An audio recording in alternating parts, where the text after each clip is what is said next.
Welcome back to another episode of Coronavirus World Talk. On this show, we try to bring you different people from different walks of life throughout the world. We want to talk about how this is affecting their day-to-day lives, what they think is going to happen over the next few days and weeks.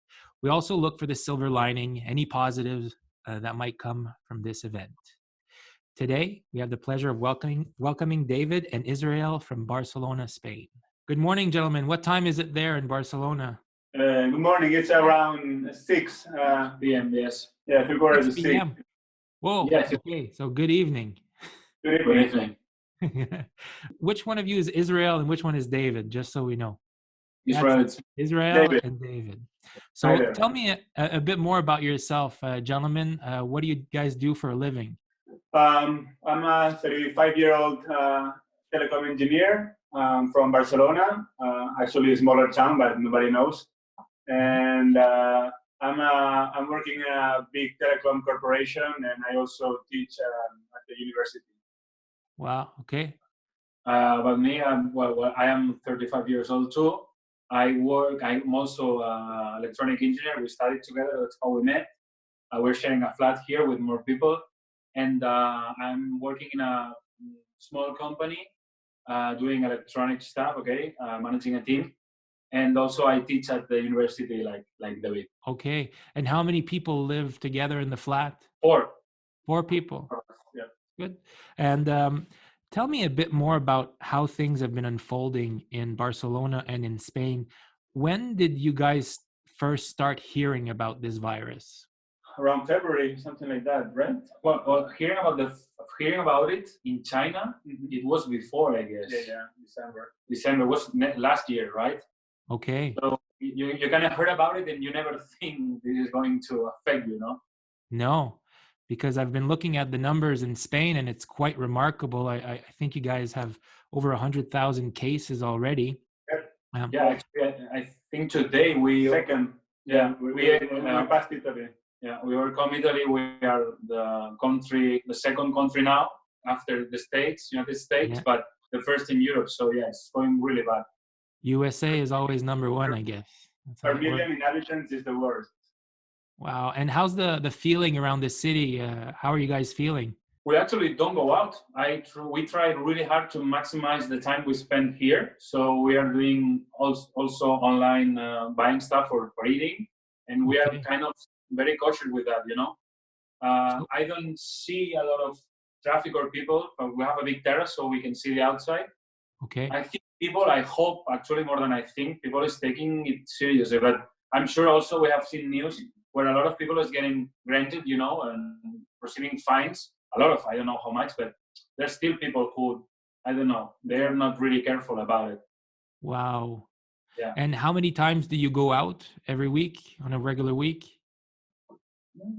To take the trash twice a week, and probably to some store maybe between all of us, all the flatmates, 2 times maybe. Wow, so you guys are really staying in. And are most people respecting those social distancing guidelines? Yeah, I would say yes. Mostly yes. I would say yes. Okay. Also, the shops kind of force you to. Okay. And where do you guys see this going in the next few weeks? Is there a glimmer of hope, or you guys?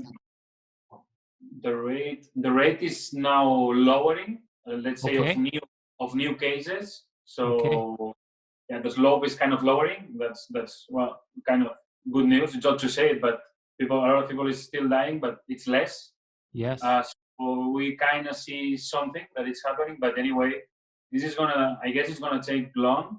And myself personally, I'm more afraid about maybe now. I don't know. In 2 weeks it goes down, but I'm sure the moment they stop this forbidding people to go outside, and we start going outside, I'm sure there will be problems again. That's what I'm most about, especially here. The moment the prohibition is ending, people will go out. I hope companies stop that from working, from happening, especially regarding work, you know? Yeah, the so day tell me. before, after the prohibition, people to go to work, you know? tell me a bit about your work life. Are you guys still working? Are you still doing, engineering Sure. stuff from home? Yeah, completely. We work remotely. Actually, in within the company, there's the possibility to work remotely. So we have the tools like before coronavirus outbreak. So we have the tools and more or less the procedures to work remotely. So Okay. it's not really affecting us. Okay. We can work in a normal basis. The same. Do you find you're just as productive working from home? Yes, I can do the same, and I still have more time to do my stuff. So it's perfect. Yeah, Okay. I would say it's kind of revealing for this because maybe it's because we are both working in tech companies. So yeah, we have a lot of tools. Yeah. But with my team, we have been kind of a little bit surprised because the communication has flown better, more efficiently. Wow. Yeah, So, I would not say it's better to stay home regarding work, but if you add everything, like he said, it's good. It's and good. let's talk about other centers in Spain. You might not know, but do you know if things in like Madrid are better or worse than in Barcelona? Do you Mm, have any indication? Regarding the figures, are way worse. They had a very rapid increase of the infected people at the beginning, and then the rest of the country started the same tendency. But at the beginning, Madrid was very critically. We have a very bad case in Catalonia, Okay. a city called Igualada, that is the worst town in Europe regarding the number of infections per inhabitant. Yeah. But Madrid, Madrid is very bad nowadays. Wow. And do you personally know anybody who has tested positive for the coronavirus? Yes, well, the uncle of my mother just passed away yesterday. Oh, I, sorry. I cannot say I met him too much, but I mean, my mother was his uncle, Wow. so she was a bit sad. Of But course. yeah, he was an old person though. Yeah, Yeah, but yeah. still. My best friend's father died 2 days ago. He was though in a senior center, and this is kind of hitting so hard in this kind of places. Senior center, it's called senior center, right? Yes. Yeah, yeah. All Retirement. people with difficulties are. This is the hot spot because a lot of people, a lot of people is dying there because they are weak, no? Of course. So yeah, And are they locking those down? Yeah, I'm guessing there's yeah, no yeah. visit, right? no, they are really locked down. My friend couldn't even. I mean, it's not forbidden. I think at the very end, but only if it's the very end of my father's friend in this case to go there. But they are afraid too, so they didn't let or got the opportunity to say goodbye. And this is happening a lot. Good.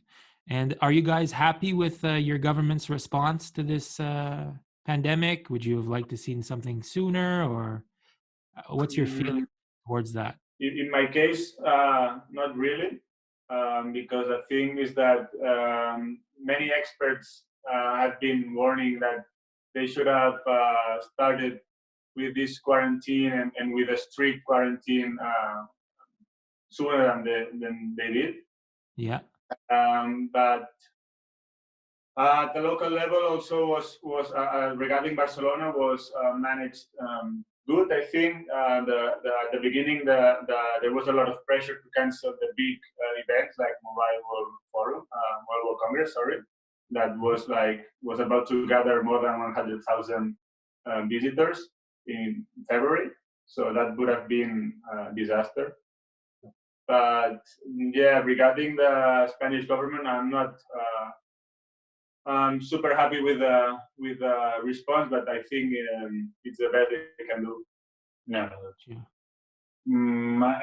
it's easy to speak from here, you know what I mean. But I think we need time to evaluate that after the crisis. But we Yeah. had the example of Italy, who just went ahead of us 1 or 2 weeks, and we are following exactly the same pattern, Yes. So I don't think.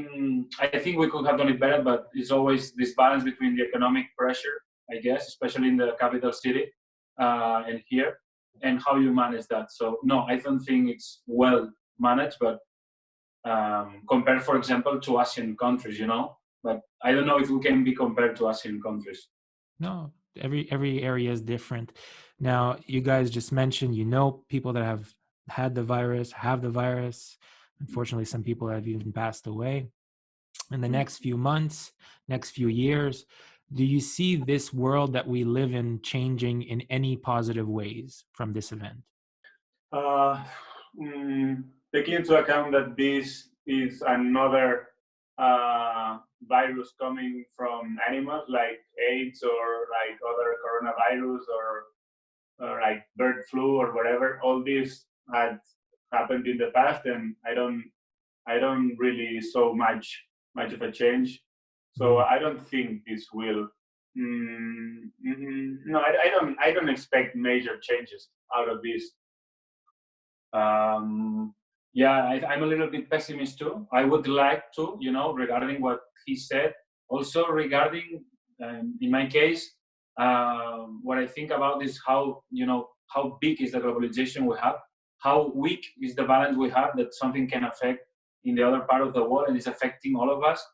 And I'm more interested in doing things locally, not this, savage capitalism we face ourselves in. So nobody's thinking too much, everybody's short-sighted, and I hope that some politicals at least try to look a little bit ahead and try to, I don't know, not prevent this kind of thing, but maybe here in Spain, a good example is that we have been cutting the money we put on health stuff from the government.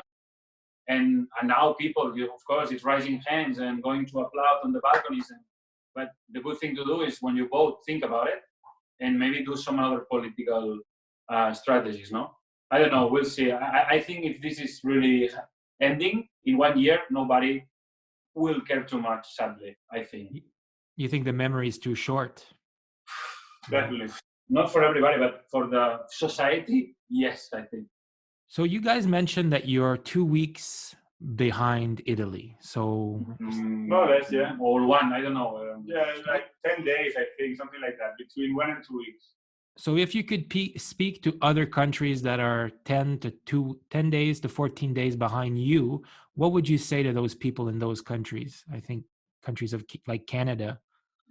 Yeah, well, I think everybody knows what to do after what happened in the rest of the countries. But yeah, the typical stay home and be serious about it, and don't try to cheat the rules and be more clever than the police, and looking at Google Maps where is the police control, so to bypass it. So in Spain, Mediterranean countries, we are so like this that we like to be more intelligent than the rules and the laws, and that's a bad thing to do in these times. Okay. I would, yeah. The good thing is you have more information than we had. Also, anyway, like I said before, we had plenty and we haven't used it properly, I think. But anyway, my opinion, mine is that it's better, to maybe lock completely down everything for a week, for example, before anything starts happening, and then, return to real life maybe sooner. So it's like a huge condition of lockdown and then going back. Of course, this goes against economy. I understand too. I mean, it's easy to speak here, but that I think is something that should work. It's been a difficult choices for people. It's like, do I not pay my rent and not work this month, or do I go out and risk getting infected? So yeah, gentlemen, thank you so much for your time today. I'm sorry for your losses. You guys have known some people that have been suffering. Is there any closing thoughts before we wrap this up? Yeah, I would say the well-known quote, like think globally and act locally, regarding this pandemic too. Yeah, I think we're all in this together. You're right. I just love what he said, so I cannot add anything else. I like it. Well, thank you so much, gentlemen, for your time today. I really appreciate it. Take care too. Take care, Talk guys. soon. Ciao. Bye. Bye.